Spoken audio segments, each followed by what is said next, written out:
슈테판 치바이크의 마지막 수업, 어두울 때야 보이는 것들이 있습니다. 굉장히 얇은 책이었고 에피소드도 모두 9개 정도밖에 실려있지 않은데도 제가 빠뜨릴 게 거의 없어서 결국은 4번에 나누어 녹음을 하게 되었습니다. 오늘 소개해드릴 제목은 이 어두운 시절에 1941년 뉴욕 팬클럽 연설문입니다.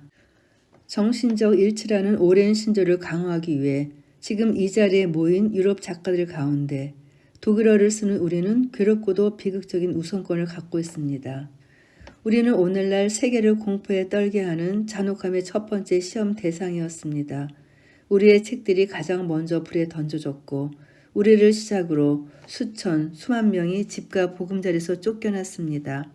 그런 시련이 처음에는 괴로웠지만 이제 우리는 더는 한탄하지 않습니다.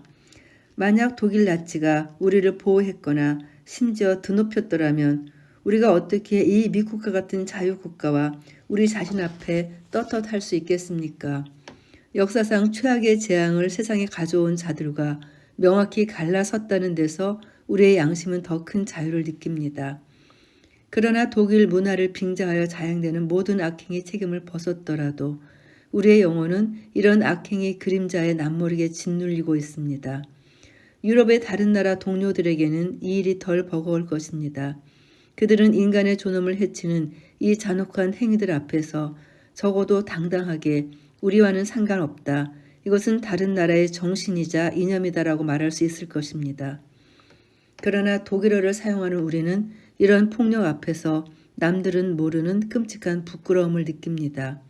우리가 쓰고 생각하는 언어와 똑같은 언어로 이 법령들이 작성되었기 때문입니다. 우리가 작품으로 봉사하고자 했던 바로 그 독일 문화를 빙자하여 이런 잔혹함이 자행됩니다. 전 세계를 공포로 몰아놓은 나라가 우리 조국이라는 사실을 부인할 수 없습니다. 비록 독일인들은 우리 오스트리아 사람을 더는 독일인으로 인정하지 않지만 나는 독일 정신의 이름으로 자행된 모든 악행에 대해 이 자리에 모인 프랑스, 영국, 벨기에, 노르웨이, 폴란드, 네덜란드 동료들에게 일일이 용서를 구해야 할 것만 같습니다. 사람들은 어쩌면 우리가 이 모든 상황에서도 계속 독일어로 창작하고 글을 쓰는 것에 놀랄지도 모르겠습니다. 그러나 작가는 조국을 떠날 수는 있어도 창작하고 생각하는 데 사용하는 언어와는 갈라설 수 없습니다. 우리는 바로 이 독일어로 나치의 자기 신격화에 맞서 줄곧 싸워왔고 바로 이 독일어야말로 세계를 파괴하고 인간 존엄을 시궁창에 던져버리는 범죄적 망상에 맞서 싸우는 데 쓸 수 있는 우리에게 남은 유일한 무기입니다.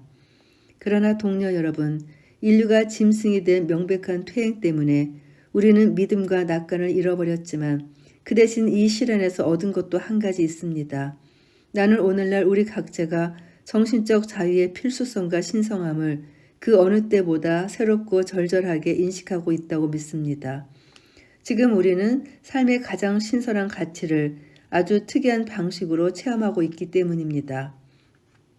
우리는 밝은 대낮에 별을 보지 못하듯 삶의 신성한 가치가 살아있을 때는 그것을 망각하고 삶이 평온할 때는 삶의 가치에 크게 관심을 두지 않습니다. 영원한 별들이 얼마나 찬란하게 하늘에 떠 있는지 알려면 먼저 어두워져야 합니다. 몸과 숨을 분리할 수 없듯이 영혼과 자유를 분리할 수 없음을 인식하기 위해 먼저 어둠의 시간이 아마도 역사상 가장 어두운 시간이 우리에게 닥쳐야 했습니다. 오늘날처럼 인간의 존엄이 훼손된 적이 없었고 인간이 노예로 전략하여 학대당한 적도 없었으며 하나님의 모든 자녀가 이토록 처참하게 모욕당하고 고통받은 적도 없었습니다. 그러나 다른 한편으로 인류가 인간의 영혼의 자유가 필수임을 지금처럼 명확히 인식한 적도 없었습니다. 이렇게 많은 사람이 한 목소리로 폭정과 억압을 증오한 적도 없었고 지금처럼 입에 재갈을 문 채 구원의 소식을 갈망한 적도 없었습니다. 오늘 우리의 발언이 한마디라도 지하 감옥에 갇힌 이들에게 전해진다면 그들은 안도하며 자신들을 억압하는 독재자가 성급하게 승리를 만끽했음을 감지할 것입니다. 자신의 자유뿐 아니라 모든 인간, 모든 국가, 전 인류의 자유를 원하는 자유로운 사람들이 자유국가에 여전히 존재한다는 사실을 깨닫게 될 것입니다. 그러나 이곳 자유국가에서 우리가 누리는 바로 이 자유가 우리 작가들에게, 우리 시인들에게 신성한 의무를 부과합니다. 이것은 우리의 인생 전체를 통틀어 가장 시급하고 중요한 의무일 것입니다. 이미 반쯤 파괴된 혼란스러운 세계의 한복판에서 이 모든 일에도 불구하고 도덕의 힘과 무적의 정신을 흔들림 없이 믿게 하는 것은 오늘날 말과 글을 가진 우리의 사명입니다. 그러니 함께 합시다. 각자의 나라를 위해 각자의 언어로 각자의 작품과 삶으로 이 의무를 완수합시다. 이 어두운 시절에 우리가 자기 자신을 믿고 서로를 신뢰할 때만 우리는 명예롭게 우리의 의무를 완수할 수 있을 것입니다. 영원한 별들이 얼마나 찬란하게 하늘에 떠 있는지 알려면 먼저 어두워져야 합니다. 암울한 현실을 이기게 해주는 힘 있는 말인 것 같습니다. 이어지는 다음 내용은 하르트로트와 히틀러. 히틀러를 모르는 사람은 없겠지만 하르트로트라는 이름은 저는 처음 들었거든요. 알고 보니 히틀러와 쌍둥이더군요. 지금은 쉽게 망각하는 시대다. 그렇더라도 25년 전 베스트셀러였던 책보다 더 쉽게 잊히는 것이 과연 있을까? 나는 최근에 빈센테 블레스코 이바네스의 묵시록의 내기사라는 책을 우연히 다시 접했다. 나는 이 소설을 1916년에 그러니까 베스트셀러가 되어 모두가 읽을 때 읽었는데 제1차 세계대전에 대한 훌륭한 묘사는 어렴풋이 기억났다. 하지만 그다지 중요하지 않은 인물이었던 독일 역사학 교수 율리우스 폰 하르트로트는 까맣게 잊고 있었다. 그는 이 소설에서 매우 과장되고 심지어 우스꽝스러운 방식으로 독일인의 정치적 열망을 선포했다. 지나친 범게르만주의를 옹호하는 이 인물은 내가 보기에도 완전히 비현실적이었고 그래서 그의 오만하고 독단적인 이데올로기는 그저 작가의 악의적 과장일 뿐이라고 여겼다. 25년이 지나 다시 이 책을 읽었을 때 나는 내 눈을 의심했다. 나는 블라스코 이바네스에게 사과해야 할 것만 같았다. 이전에 내가 반미추광의 캐릭터로 여겼던 하르트로트가 이제 다시 읽어보니 실은 지금까지 발명된 그 어떤 인물보다 현실적인 캐릭터였기 때문이다. 하르트로트의 터무니없는 아이디어들이 히틀러를 통해 7천만 독일인의 공식 신념이 되었다. 히틀러가 아직 무명 화가였고 그의 부하 로젠베르크와 괴벨스가 아직 학생이었던 1914년에 가상의 인물이 퍼뜨린 터무니없는 생각들이 이제 우리 지구의 자유를 위협하고 있다. 한 작가의 상상이 끔찍한 현실이 되었다. 25년 전 블라스코 이바네스가 발명한 허구의 인물이 선포한 내용을 보면 히틀러의 세계 지배 욕구가 결코 새로 고안된 것이 아니라는 확신이 강하게 든다. 율리우스 폰 하르트로트는 모든 것을 설명해 줄 이론을 찾는 성실한 독일 교수처럼 무엇보다도 독일의 세계 지배를 뒷받침할 윤리적 토대, 형이상학적 기초를 찾으려 애쓴다. 이 열렬한 범게르만주의자에게 인종 이론은 제국주의 목표에 매우 유용해 보인다. 하르트로트가 직접 설명하기를 지구상에는 장두형과 단두형 두 인종뿐인데 전자는 주인 인종이고 후자는 노예 인종이라는 것이다. 그리고 하르트로트는 나중에 히틀러 역시 독일인이 탁월한 장두형 인종으로 아리아인의 유일한 계승자고 다른 민족, 특히 라틴 민족은 사생아 인종일 뿐이라고 세상이 믿게 하려 애쓴다. 하르트로트는 히틀러보다 앞서 나의 투장을 내걸고 독일인이 다른 모든 민족보다 우월하다고 뻔뻔스럽게 주장한다. 독일인은 권위가 있고 모든 곳에서 질서를 잡고 권력을 갖습니다. 다른 민족을 지배하도록 천부적으로 운명 지어진 그들은 모두가 타고난 지도자의 미덕을 갖추었습니다. 순수 게르만족이 아닌 사람은 위대한 미래를 열망할 수 없습니다. 히틀러의 학문적 쌍둥이인 하르트로트는 자칭 독일 민족의 우월성을 보여주는 표본을 서슴없이 제시하지만 이 자랑스러운 가설에서 결론을 도출하는 데는 주저한다. 독일인은 세계를 지배할 권리를 신으로부터 부여받았습니다.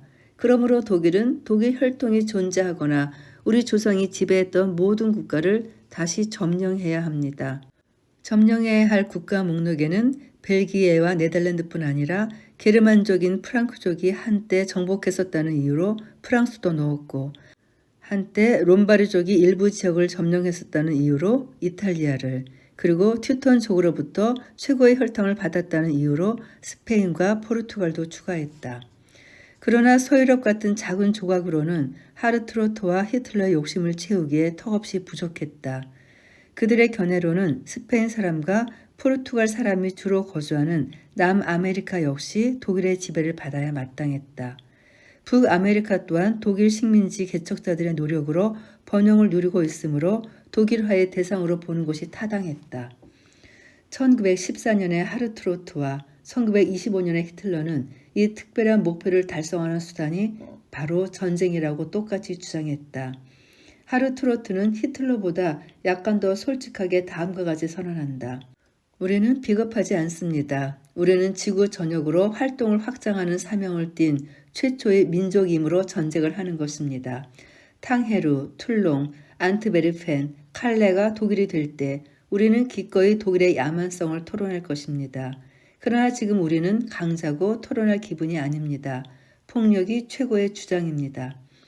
어떤 종류든 모든 도덕은 이런 무자비한 권력 행사에 방해만 될 뿐이고, 여기서 이미 이 매력적인 교수는 나치 정책의 전체 개념을 정립했다. 그는 다음과 같이 강의한다. 개인 차원에서 도덕은 어느 정도 정당성을 가질 수 있습니다. 도덕은 개인이 규정을 더 잘 준수하고 규율에 더 순응하게 만들기 때문입니다. 그러나 정부 차원에서 도덕은 아무런 이익도 주지 않는 장애물에 불과합니다. 국가는 진실이냐 거짓이냐를 신경 쓸 필요가 없습니다. 중요한 것은 채택된 수단의 장점과 효율성뿐입니다. 약속과 법률 같은 것에 왜 신경을 씁니까? 독일은 힘을 가졌고 힘은 새로운 법을 만듭니다. 역사는 승자에게 정당성을 요구하지 않습니다. 이 모든 나치 이론을 읽는 동안 나는 계속 블라스코 이바네스의 책 맨 앞으로 돌아가서 이 책이 1940년에 제국 문화부의 의뢰로 출판된 것이 아니라 정말로 1916년에 출판된 것이 맞는지 확인해야만 했다. 그러나 훨씬 더 놀라운 것은 하르트로트가 그토록 바라던 전쟁 방법을 설명하는 대목인데, 그가 꿈꾸는 위대한 독일에 대한 예언이 너무나 정확했다. 지금까지는 오직 군인들만 전쟁을 치렀지만 이번에는 과학자와 학자들의 전쟁입니다. 대학은 참모본부 못지않게 중요한 역할을 하고, 세계 최고인 독일 과학은 혁명가들이 군국주의라 부르며 경멸하는 것에 자발적으로 동참합니다. 세계를 지배하는 폭력만이 정의를 실현하고 우리는 오직 전쟁을 통해 우리의 문화를 모두에게 강요할 것입니다. 우리의 군대가 우리의 문화를 전파할 것입니다. 하르트로트는 이 문화가 전파되는 방법도 놀랍도록 솔직하게 강의하고, 블라스코 이바네스는 이 하찮은 교수를 전격전의 첫 번째 전령으로 만든다. 가장 유능한 장군들에 따르면 테러는 적의 지능을 약화하고 적의 활동을 마비시키며 적의 저항을 깨뜨리기 때문에 신속한 승리의 유일한 수단입니다. 전쟁은 가혹하고 잔인할수록 더 짧아집니다. 그러므로 독일은 전쟁이 길어지지 않도록 아주 잔인해져야 할 것입니다. 그러니 독일인을 잔혹하다 여겨서는 안 됩니다. 겉으로 보이는 잔인함은 그 반대인 자비심과 다름없습니다. 승자가 잔인해야 패자는 더 빨리 항복할 것이고 그 결과 세계는 덜 고통받을 것이기 때문입니다. 25년 뒤에 고스란히 잔혹하게 실현될 하르트로트의 재앙적 예언에 혼란스러워진 한 참석자가 용기 내어 조심스럽게 질문한다. 오로지 폭력만이 세상을 지배한다면 자유는 어떻게 되는 것입니까? 하르트로트는 나치의 언론이 세계에서 가장 자유롭다는 게벨스의 설명을 선취하여 대답한다. 우리는 위대한 민족에 필요한 모든 자유, 즉 경제적 자유와 정신적 자유를 누리고 있습니다. 퇴폐적이고 무분별한 민족과 열등한 인종만이 평등과 민주주의 이념에 현혹되어 정치적 자유를 걱정합니다. 독일 정신이 지배권을 쥐는 즉시 자유를 조직으로 대체합니다. 모든 국가는 개인이 공동체를 위해 최선을 다하도록 조직되어야 합니다. 모든 개인은 모든 사회적 과제에 동원되어야 합니다. 기계와 마찬가지로 개인은 더 높은 지도자에 복종해야 하고 지도자의 감도 아래 최대한 많은 양을 생산해야 합니다. 그렇게만 해도 완벽한 국가가 만들어집니다.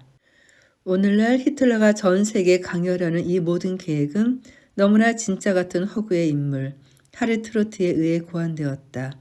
우리는 세계 지배의 꿈이 독일 국민의 무의식 속에 이미 늘 존재했었다는 사실을 깨닫고 충격에 빠진다. 히틀러는 그것을 발명하지 않았다.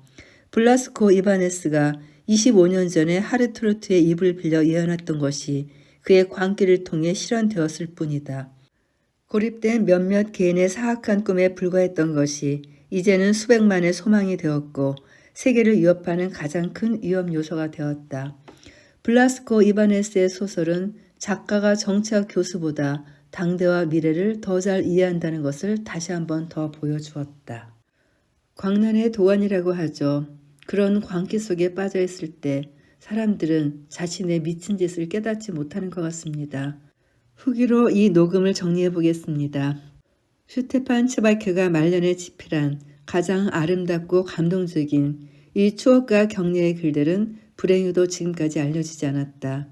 츠바이크의 자서전 어제의 세계와 마찬가지로 이 글에서도 삶의 태도가 바뀔 만큼 진하게 남은 오랜 기억과 사건들을 기술한다.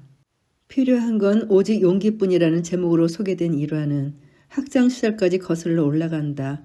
그는 공감을 표현했어야 할 중요한 순간을 놓쳤고 그래서 친구의 인생에 평생 남을 결과를 남겼던 일화를 회상한다. 당시의 머뭇거림, 가장 필요할 때 올바른 말을 못하게 막는 것은 많은 경우 용기 부족임을 깨닫는 경험을 통해 그는 누군가를 돕고 싶은 첫 번째 충동에 주저없이 순종해야 한다는 사실을 배웠다. 이런 깨달음은 이후 그의 행동에 결정적 영향을 미쳤다. 급격했던 인플레이션 기간은 그에게도 큰 영향을 끼쳤다. 그는 수세기 동안 의존했던 국가기관의 신뢰성이 땅에 떨어진 것과 돈의 실패로 인해 삶의 실질적이고 변치 않는 가치인 일, 사랑, 우정, 예술, 자연이 더욱 중요해졌음을 보여준다. 우리의 진정한 안전은 가진 재산에 있지 않고 우리가 누구이고 어떤 사람이 되느냐에 달렸다. 가장 감동적이고 독특한 회상은 아무것도 가진 것 없는 한 청년과의 우연한 만남을 계기로 일어난 일화다. 이 이상한 시골 청년은 여느 사람들과 달리 가난한데도 불구하고 모든 사람을 돕고 그 대가를 바라지 않으며 어딘가에 매여 사느니 차라리 가장 낮은 사회적 지위를 기꺼이 감수한다. 그는 주변 사람들의 신뢰를 얻을 뿐만 아니라 자유와 삶의 질을 잃어버린 사람들로 하여금 그것을 다시 찾아 발전시킬 수 있게 해준다. 모든 위험에 대비하는 우리의 실적 사회에서 필요한 만큼만 대가를 받고 능력이 닿는 한 힘껏 돕는 사람, 아무 일도 하지 않으면서 모든 일을 하는 근심 걱정 없는 이 청년은 거부할 수 없는 매력을 가졌다. 슈테판 츠바이크는 취하는 것보다 더 많이 내어주고 자신의 재능을 최대한 발휘하고자 평생 노력했다. 프랑스 혁명사를 공부하던 중 우연히 접한 센강의 낚시꾼 일화처럼 그는 우연한 발견에서도 시대를 초월하여 현재에 적용될 수 있는 인간의 행동 방식 패턴을 찾아낸다. 자극의 규모가 특정 임계점을 넘으면 인간의 이해력이 견딜 수 있는 수준을 벗어나게 되어 우리는 본능적으로 과도한 충격을 회피하게 되기 때문이다. 그럼에도 그는 권력자의 포갑에 억눌려 안전한 집에 가만히 머물던 사람들과 너무 오래 나 몰라라 내버려 두다가 결국 자기들도 위협을 받은 다른 국가들의 거대한 침묵에 괴로워했다. 전쟁이 길어질수록 그리고 브라질 망명 생활 중에 셀 수 없이 많은 편지와 전화통화, 전 세계의 도움 요청을 통해 사람들의 비참함을 더 상세히 알게 될수록 그리고 모든 형태의 지원 등 오랜 사회사업 활동은 점점 더 그를 지치게 했다. 그는 자살하기 직전인 1942년 초 브라질에서 자신을 방문한 동료 이민자 작가에게 이렇게 말했다. 가장 무의미한 파괴가 벌어지고 있고 수많은 무고한 사람들이 끌려가는 것을 알고 있는데 내가 어떻게 숨을 쉬고 자고 먹을 수 있겠습니까? 창작은 뭔가를 만들어내는 것입니다. 가장 악의적인 파괴가 현재 진행되고 있다는 것을 알면서 어떻게 뭔가를 만들 수 있겠어요. 슈테판 츠바이크의 마지막 수업이었습니다. 오늘도 긴 녹음 들어주신 분들께 감사드립니다.